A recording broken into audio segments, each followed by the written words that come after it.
Weekends అంటే something special చేసుకుంటూ ఉంటాము. మా ఇంట్లో సంథింగ్ స్పెషల్ అంటే నాన్ వెజ్జే. ఆ రోజు తీసుకురాలేదనమాట. సరే ఏదన్నా స్పెషల్గా తినాలి అని అనిపిస్తుంది. సో ఇంట్లో కొన్ని కూరగాయలు ఉన్నాయి, అన్నిటితో కలిపి ఎగ్ ఫ్రైడ్ రైస్ చేసేద్దామని డిసైడ్ అయ్యి స్టార్ట్ చేశాను అనమాట.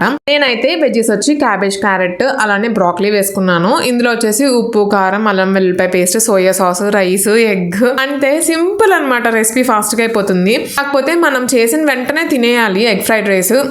ఇదనే కాదు, ఏ చైనీస్ ఐటమ్ అన్నా వేడివేడిగా తింటే బాగుంటుంది అనమాట. ఇప్పుడు చేసుకుని కొంచెం బాగా తిన్నా ఆ టేస్ట్ మజా రాదు. మనం పొయ్యి దింపిన వెంటనే మన పొట్టలోకి పడిపోవాలన్నమాట. అప్పుడే టేస్ట్ మాత్రం బాగుంటుంది. మొత్తానికి తినేసిన తర్వాత ఇంటి పక్కన మాల్లో స్టాల్స్ పెడుతూ ఉంటారు కదా మాల్ లోపల. సో అలా పెట్టిన స్టాల్స్ అనమాట. బుక్స్, ఏవేవో ఆర్టిఫాక్ట్స్, డ్రెస్సెస్ అన్ని ఉన్నాయి. స్కూల్లో ఉన్నప్పుడు అయితే పంచతంత్రం, విక్రమ్ బేతాల కథలు అంటే స్కూల్ లోపల కూడా బుక్ ఎగ్జిబిషన్ అని పెట్టేవాళ్ళు కదా, అప్పుడు కొనుక్కునేదాన్ని. ప్లస్ నాకేంటంటే ప్రతి సండే 9 o'clock పంచతంత్రం షో వేసేవాళ్ళు కదా. సో సండే ప్రతిసారి స్కూల్ లేకపోయినా చూడ్డానికన్నా లేసేదాన్ని. సో మొత్తానికి ఇంకా బుక్స్ అవన్నీ చూసుకొని అక్కడే మెక్డీ ఐస్ క్రీమ్ ఉంటుంది. నా ఫేవరెట్, దీని ఫేవరెట్ కూడా. సో మొత్తానికి ఈ ఐస్ క్రీమ్స్ అయితే తీసుకుని ఇంటికైతే వచ్చేసాము. లాస్ట్ 3 days నుంచి అయితే దోమలు అసలు ఎన్ని ఉంటున్నాయో. నేను యాక్చువల్లీ 5 ఈవినింగ్ క్లోజ్ చేసేస్తున్నాను డోర్స్. కానీ ఎలా వస్తున్నాయో నాకు అర్థం అవ్వట్లేదు. ఆబ్వియస్లీ లాస్ట్ ఇయర్ ఉన్న బ్యాట్ ఇప్పుడు పని చేయదు కదా. సో అందుకని కొత్తది ఆర్డర్ చేశాను. ఆర్డర్ చేసేటప్పుడు నేను ఏం చూసుకున్నానంటే దీనికి ఛార్జింగ్ పెట్టేటప్పుడు వైర్ లేకుండా డైరెక్ట్ స్విచ్ బోర్డ్కి పెట్టేలా చూసుకుంటున్నాను. ఎందుకంటే బ్యాట్కి ఛార్జింగ్ పెట్టాలంటే ఆ వైర్ ఎక్కడెక్కడో పడేస్తున్నాను,